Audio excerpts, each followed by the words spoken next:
I'm going to start recording now after all that's been done. And so those that are in parallel, we just add them together. So 6.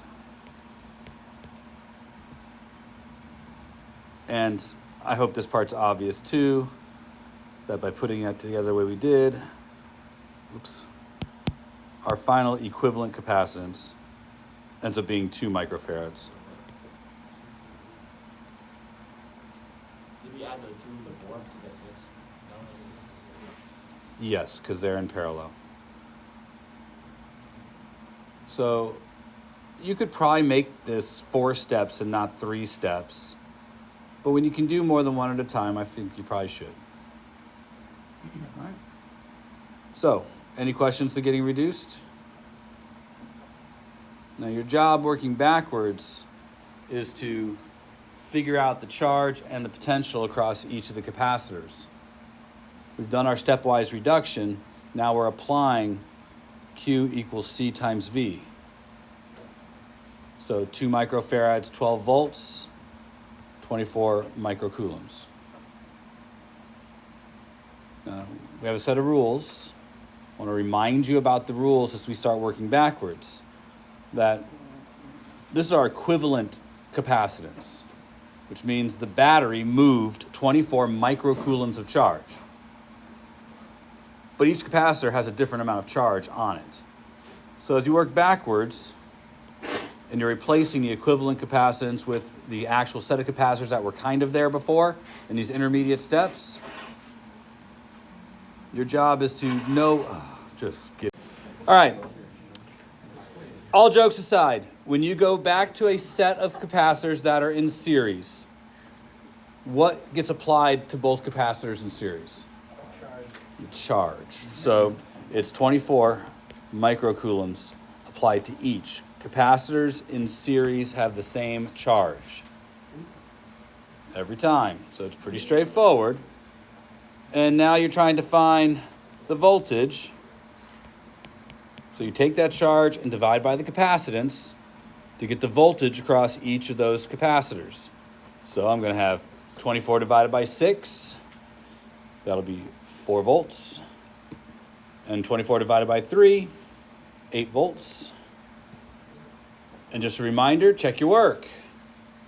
There's 12 volts of potential difference before. There needs to be 12 volts of potential difference now. And there is, clearly. All right, so we're going to go back a step again. The only thing that changes when we go back this step is one of the capacitors broken up into a set that's in parallel. Parallel capacitors see the same voltage. So this 4 volts gets applied to each of the capacitors that are in parallel. But this 8 volts and this 24 microcoulombs, they both are applied to this capacitor because it didn't change between steps. We good so far? All right. We're now finding charge again. So I have the capacitance, and I have the voltage, 2 times 4, 8 microcoulombs. 4 times 4, 16 microcoulombs. Add them up, they need to equal 24. There was 24 microcoulombs of charge there before. They should be divided amongst the 2 capacitors. You see that there, right? Any questions yet? Last step. Go ahead. Is the 24 on top? Okay. I'll ask that then. No. Ask the question now. It was this 24 microcoulombs that's been divided up into 16 microcoulombs here and 8 microcoulombs there. Okay. Remember, the charge in series isn't like a net charge there. That difference occurs because of the plates sharing the fact that there's a potential difference across them. All right, we're pretty close to the end, but just a couple of things to keep in mind. This 4 microfarad capacitor is the same capacitor here as here. So it's done. However, this one has to be taken care of, and this one has to be taken care of. So we are going back a step, and in each case, we're going from a capacitor that is an equivalence into a set of capacitors that are in series. So what gets applied to the two capacitors here that are in series? The charge or the voltage? Charge. So I'm going to grab the 24 microcoulombs, and there's 24 microcoulombs here and 24 microcoulombs there. 24 divided by 4 gives me 6 volts. 24 divided by 12 gives me 2 volts. So those are all done. Now I've got this capacitor going here. Again, it's in series, so I'm going to take the charge, 8 microcoulombs, and 8 microcoulombs. Again, it's going to be charge divided by capacitance. So 8/3 volts. And 8 divided by 6 is 4/3 volts.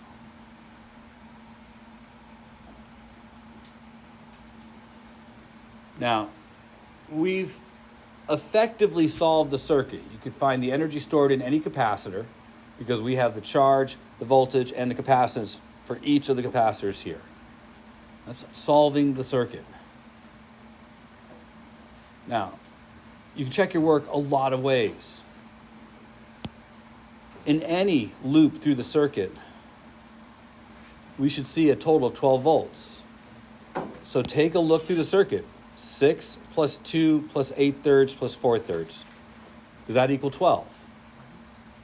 It does. 6 plus 2 plus 4.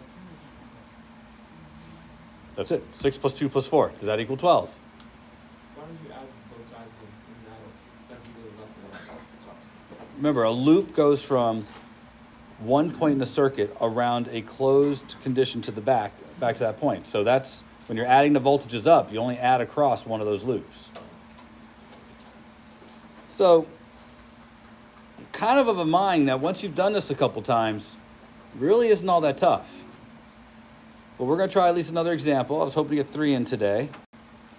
I'm going to start to change the way the circuits are drawn.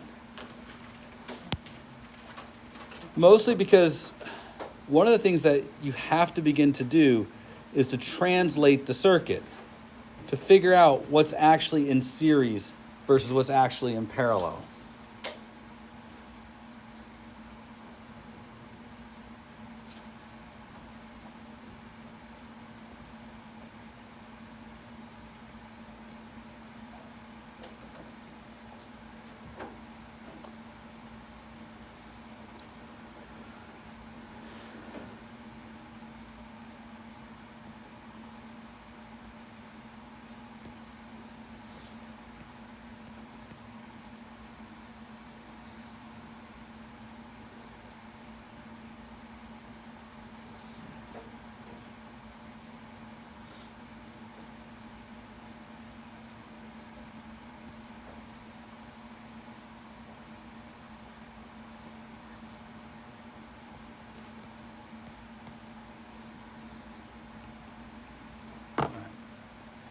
Now, I'm adding an additional layer of difficulty.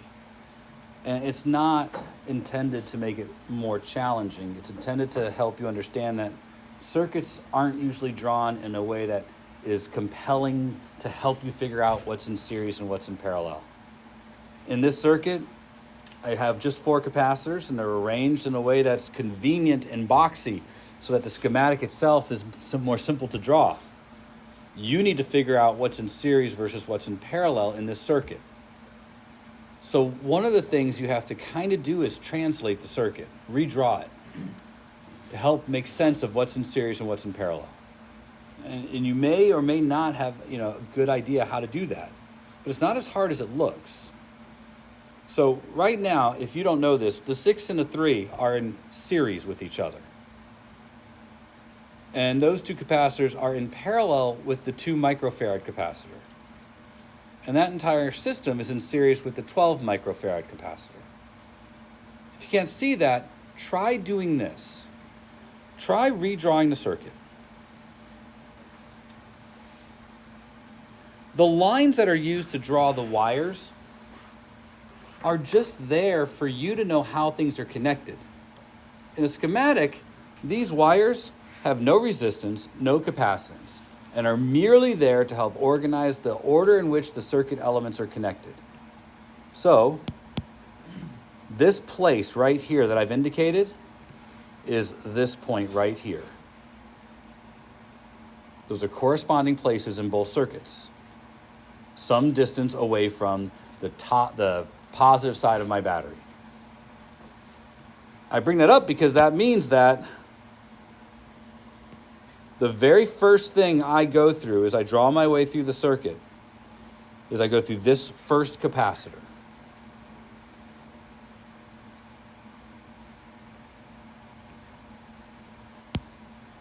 Mark that off my list. I've got it in my circuit.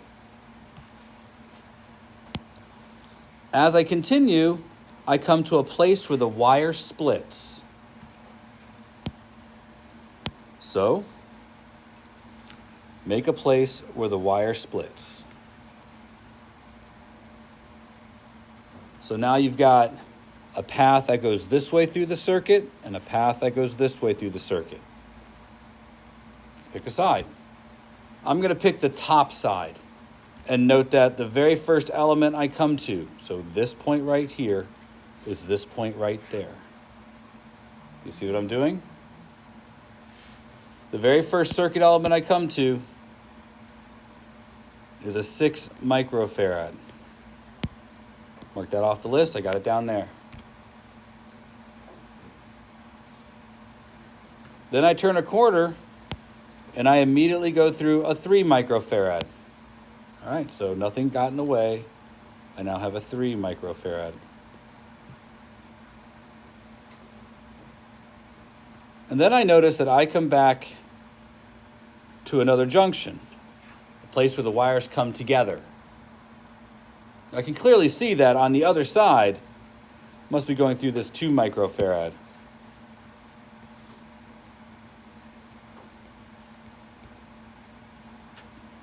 And then these guys come back together.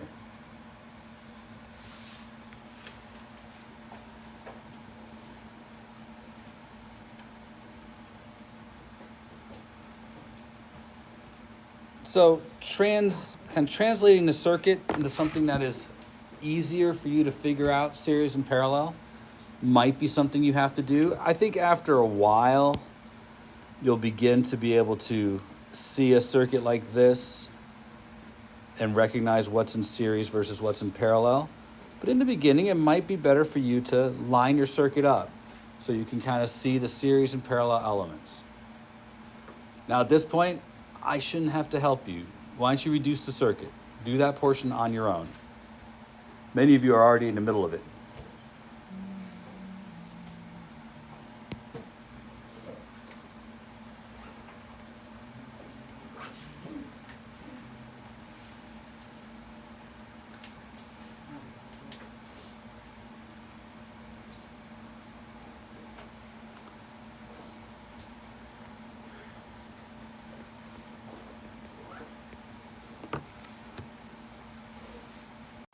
Take a look at your work. If I was reducing this circuit, I'd probably have a step that looks like this.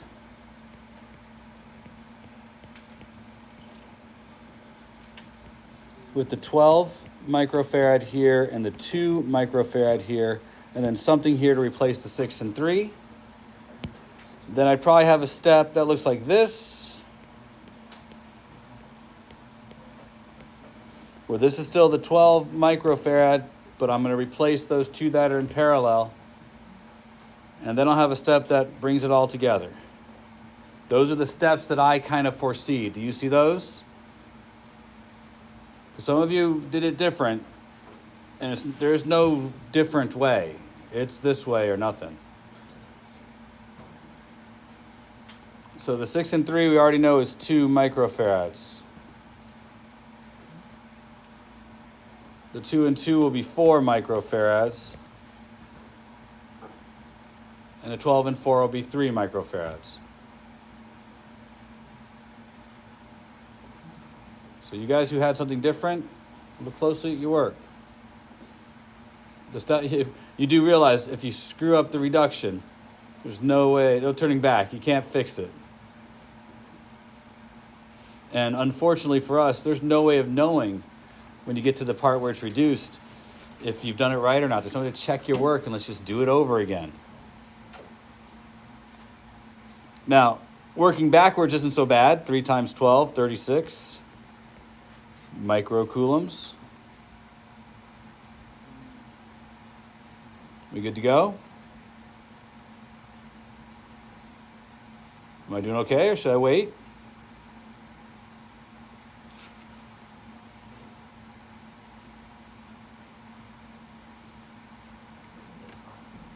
All right, I'll keep going. When I step back to here, what goes with me? Do I take the charge or do I take the voltage? Charge, not voltage. 36 microcoulombs. 36 microcoulombs. 36 divided by 12 is 3 volts. 36 divided by 4 is 9 volts. That's my first opportunity to check my work. The 9 plus 3 gives me 12 volts. Now, we're done with one of the capacitors already. This capacitor is 3 volts and is 36 microcoulombs. Because this capacitor is this capacitor.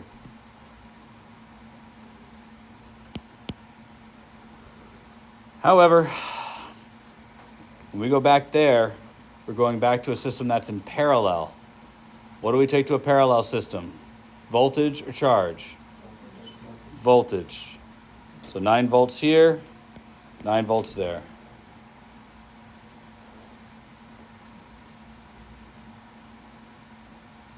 Two times 9, 18 microcoulombs. 2 times 9, 18 microcoulombs. 18 plus 18 equals 36.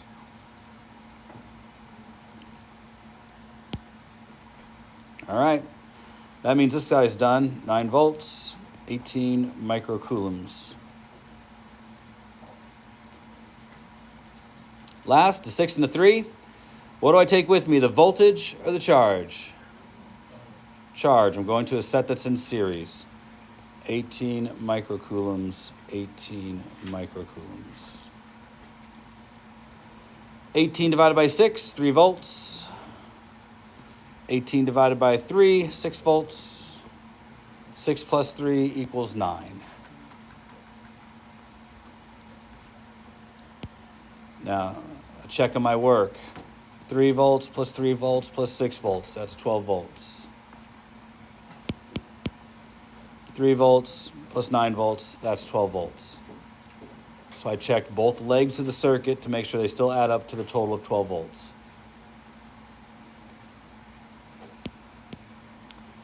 How are we doing on this? See, to me, this is a 100% quiz coming up. You know, I really believe that tomorrow, this would be an appropriate level of difficulty for your quiz tomorrow. But if it was a quiz question tomorrow, I would probably circle just one of these and say I want the charge and the potential and the energy for just one of these capacitors. Okay? So something like that. It'll be deep in the circuit, but not so terribly deep. I want to talk about 2 different things, though. So everybody has this down? I can walk away from it now? First, I've been very careful to give you guys circuits that all fit a certain pattern. But I need you to understand that circuits don't have to be so straightforward.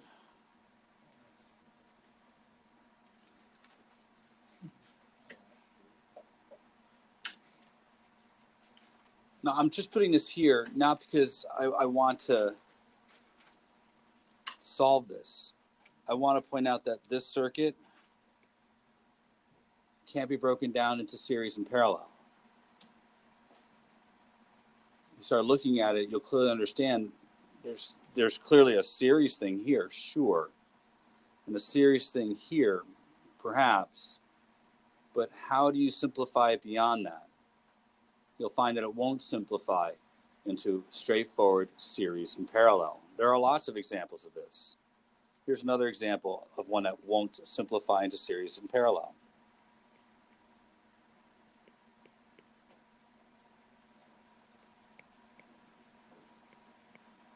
Now, right now, this one is something that can be broken down into series and parallel. I think that's pretty obvious. Would you guys agree? And even if I was to draw this line in here, it would break up into series and parallel. You may not realize that this will, but by drawing this line here, I want you to think about for a moment what this might actually be. That line is the same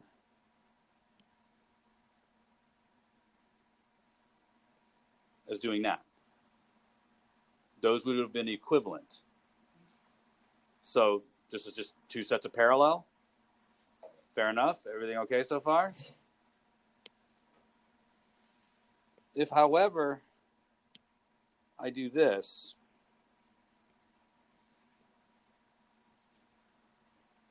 now there's no way to separate this into a set of series or parallel. The moment I put that one across the what we call as a Wheatstone bridge, once I put one across the bridge there is no way to divide it up. If you look at how you would try and set this up to be series or parallel, you'll find you can't do it. And it's because this one has a circuit element between the two sides. Whenever you have a situation in which you can't break it up into series or parallel, you can't use the rules of series or parallel with those circuits. You can only solve them by going up and generating relationships using Kirchhoff's laws. Now, we're not going to see circuits like that, but I don't want you to be led into a false sense that all circuits are series and parallel circuits. They're not. But one thing I do want you to notice is that series circuits divide the voltage. To understand that that's important. They are voltage dividers. In every circumstance where we've had a circuit that had a series element, and even this one right here,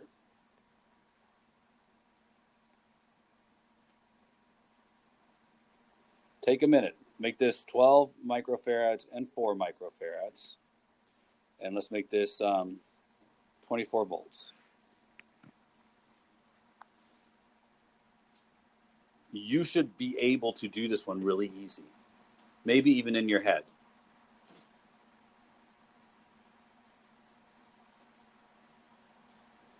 We should recognize the 4 and 12 as a combination we've done before. So can you tell me what the charge would be on both of these capacitors? What's that? 72 microfarads. Sorry, microcoulombs. We know that because the equivalent capacitance is 3 microfarads, and we have 24 volts. 3 times 24 is 72. And they're in series. So now, what's 72 divided by 4?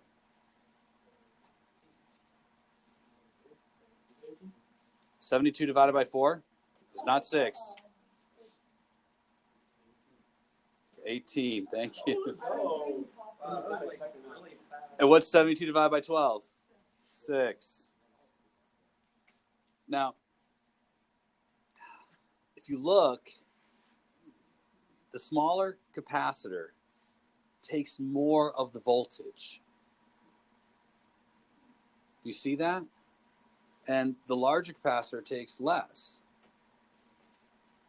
Now, it might not make a lot of sense as to why, but the proportion is related to the proportion of the capacitances. So this idea that they're dividing up the voltage means that each element gets a portion of the voltage. Moreover, you could use that Voltage dividers often are used to be able to set different voltages to different parts of a circuit. You can use something like this and then take leads out to some other element that may need to have a certain amount of voltage. Maybe all you have is a 24-volt battery, but this particular circuit element only needs to have 6 volts. So you can use combinations of circuit elements to divide your voltage up. The problem is at the moment you put something in here, you affect the capacitance for that portion of the circuit. So you have to kind of take that into consideration. But to give you an idea, lots of circuit elements will act like this. In fact, any circuit elements in series will divide the voltage. That's what Kirchhoff's laws say. You guys who have calculators that still take batteries, right? 4 1.5 volt batteries means that they provide 6 volts to the calculator. But the processor in that calculator only requires 5 volts. So there's definitely somewhere in there a voltage divider to send just the 5 volts to the processor. The other volt quite literally gets wasted, which is why, have you ever performed calculator CPR? You know, it didn't turn on, so you open the back of the compartment and you rub the batteries a little bit and you put it back closed. If you haven't, sometimes it'll magically work for just the rest of that test. And the reason is simple.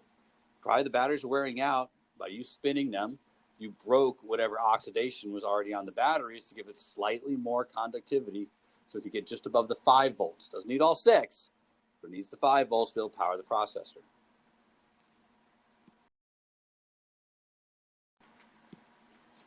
Then here's what I want to add.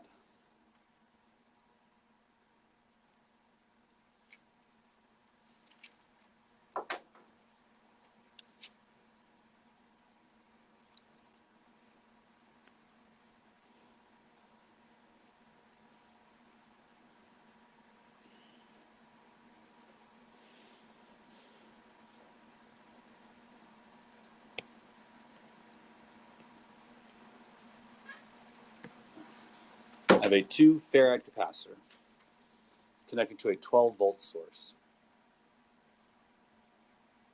And we're going to call this an air gap capacitor.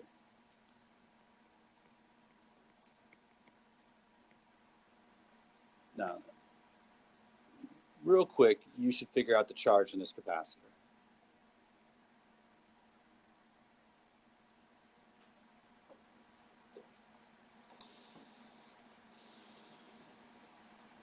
You got it?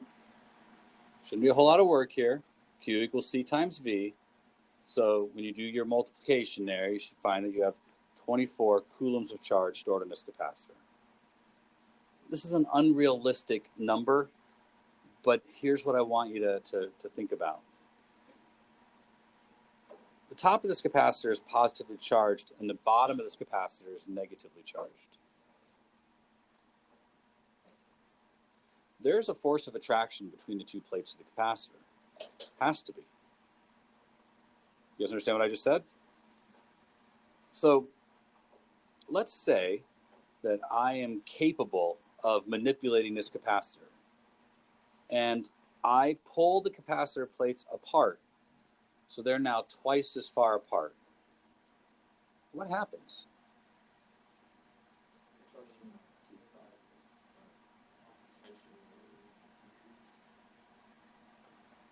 There's a lot of possibilities here, but only one correct answer. But the correct answer has a cascade effect on all the other things that are going to occur. First thing I'm telling you is, let's say I pull them apart so they're twice the separation distance that was there before. I don't know what the original separation distance is, but I pull the plates apart so I double the separation distance. This has a direct effect on only one thing that you guys know anything about, and that's the capacitance. If I double the separation distance, what have I done to the capacitance? Right. So if I increase this number, I know the capacitance went down. Everybody follow along so far? Excellent. So if the capacitance went down, can it hold more charge or less charge now? It can hold less charge, but I have the same potential difference here. So did I add charges to the plates when I did this, or did I take charges away from the plates when I did this? had to take charges away. Consider it. This is C1. So our first capacitance was C1. What is C2 when I have doubled the separation distance of the plates compared to C1? Half, right? C2 has got to be 1/2 of C1, which means my new capacitance is 1 farad. How much charge would a 1 farad capacitor hold?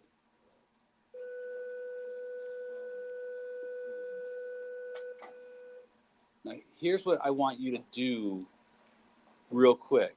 How much energy was there before, and how much energy is there now? This one's easy. 1/2 CV squared, right? So in this case, it was 1/2 times 2 times 12 squared.